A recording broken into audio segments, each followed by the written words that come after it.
motoriste propose à la base un moteur moins cher, mais il sait qu'il va se faire de la marge entre 5, 6, 7 ans sur les pièces de rechange. C'est toujours comme ça.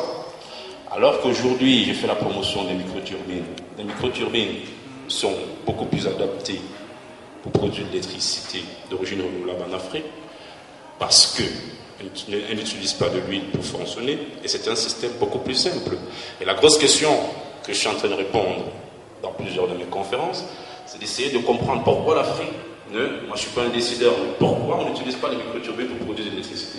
Pourquoi Sosucam n'utilise pas la microturbine pour faire valoriser, pour produire son électricité? Moi je n'ai pas la réponse. Ils ont choisi le moteur, mais les moteurs n'étaient pas adaptés. C'est pour ça que généralement les installations qu'ils font, enfin ça s'arrête. Moi je suis venu, j'ai fait des audits énergétiques, notamment à Sosucam, je connais bien, je connais où il y a toutes les chaudières au Cameroun. J'en ai tous visité quasi, mais le véritable problème, c'est un problème de la maintenance. C'est très compliqué, et je vous le dis clairement, il n'y a aucun employé qui travaille dans une société européenne qui va vouloir prendre l'avion 7 heures de temps pour venir dépanner pendant 2-3 jours. On le fait une fois, pas 2 fois.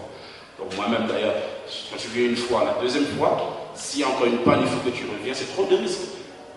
Et c'est pour ça que généralement les sociétés européennes qui font des projets ici, après 2-3 fois, on n'a plus envie de venir. Et ça reste là à l'abandon, parce que les employés ne veulent pas y aller. Parce qu'on risque, on prend l'avion, moi j'ai pas envie de venir 7 heures de vol, je travaille 2 jours, je rentre, 2 mois après, on me renvoie encore, ben non. Et c'est ça le véritable problème. Vous avez vu ce qu'on appelle les mécanismes MDP, mécanismes de développement propre. Ce sont des mécanismes qui sont financés par l'Union européenne et la Banque mondiale, qui visent à encourager les pays pauvres ou en voie de développement de s'intégrer dans les politiques d'énergie renouvelable. La Chine ou l'Asie a bénéficié 80% des projets MDP, alors que l'Afrique en a bénéficié peut-être de 2%. Simplement alors qu'au départ, l'Europe avait tout intérêt à investir en Europe, en Afrique ou en Asie. Pourquoi? Parce qu'un pays riche qui faisait dans un pays pauvre un projet d'énergie renouvelable, le nombre de tonnes de CO2 qu'il diminuait, il touchait ce qu'on appelle des certificats verts. Donc peu importe où on pouvait faire le projet. Mais pourquoi on l'a fait pourquoi en Asie et pas en Afrique? Parce qu'il n'y a pas la main-d'œuvre, parce qu'il n'y a pas le suivi, parce que les projets qu'on a fait en Afrique se sont arrêtés. Donc simplement pour ça. Donc la microturbine, pour répondre clairement à ta question, on devrait penser à utiliser le matériel nécessaire pour pouvoir justifier une bonne valorisation.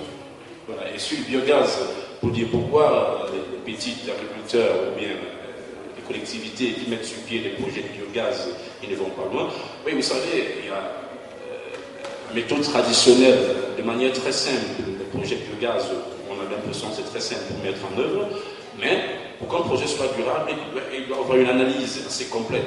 Et le problème de la technologie reste encore le problème fondamental. Parce que moi j'ai vu des projets de biogaz qu'on a fait, ça ne peut pas fonctionner longtemps parce que c'est en phase d'expérimentation.